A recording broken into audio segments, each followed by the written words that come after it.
রেসিপির বর্তমান ইঁদুর শেয়ালের বর্ত থেকে সূত্র বের করাই যার কাজ। স্যার এ তো রাসেল ভাইবার সাপ না, এ তো গাছের ডাল।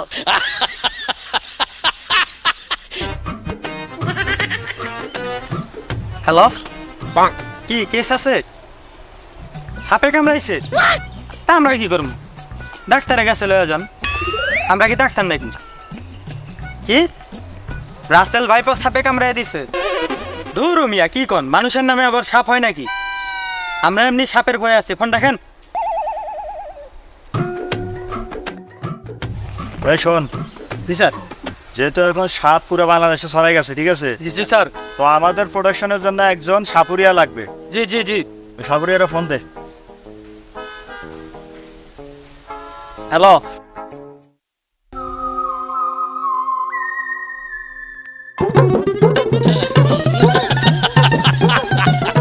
রেসিপি বর্তমান ইঁদুর শেয়ালের গর্ত থেকেই সূত্র বের করাই যার কাজ।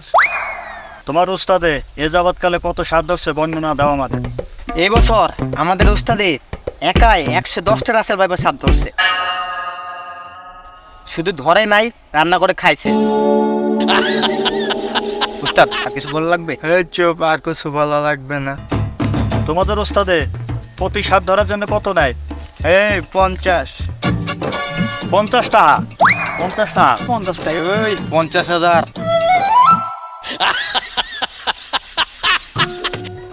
এই আমার বেতন হলো মাত্র 320 টাকা, তাও 6 মাস থেকে পাই না। আর 50,000 টাকার বেতন, ওই কি মানুষ না অন্য কিছু? হ্যাঁ, আমার তো এটাই কথা। এই আমার লাগে হাইলামি করিস না। তোর কামড়াইব মহিলা সাপ। এই তুই বাচ্চা সাপে তোর কামড়াইব, তুই সাপের ভয় পা। এই তোর বুড়া সাপ কামড়াইব, কারণ তোর চেহারাটা দেখতে সাপের মতন।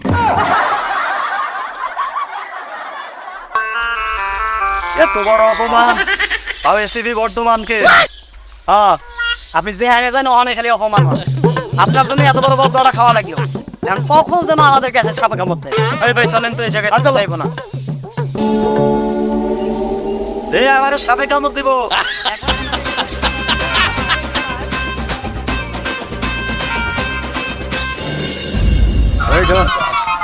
দাসের ভাই তো সাপ, ঠিক আছে? জি স্যার। স্যার। যেহেতু বাংলাদেশে ছড়াই গেছে, জি স্যার। সাপের ভয় করতে হবে জয়। জি স্যার। সাপের পিছনে লাগতে গেলে সাপের মতো চিন্তা করতে হবে। জি স্যার। আচ্ছা তোর একটা দাঁড়া, আমি কোনো সূত্র পাই কিনা দেখি। ঠিক আছে স্যার।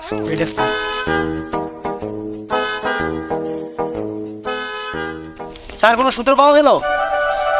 হ্যাঁ হ্যাঁ, সূত্র পাওয়া দেখেছে।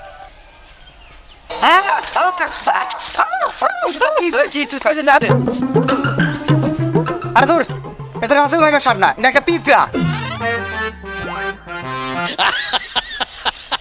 আপনার এই সেবে বানাইছে কেডা? চল তো। এই সবেন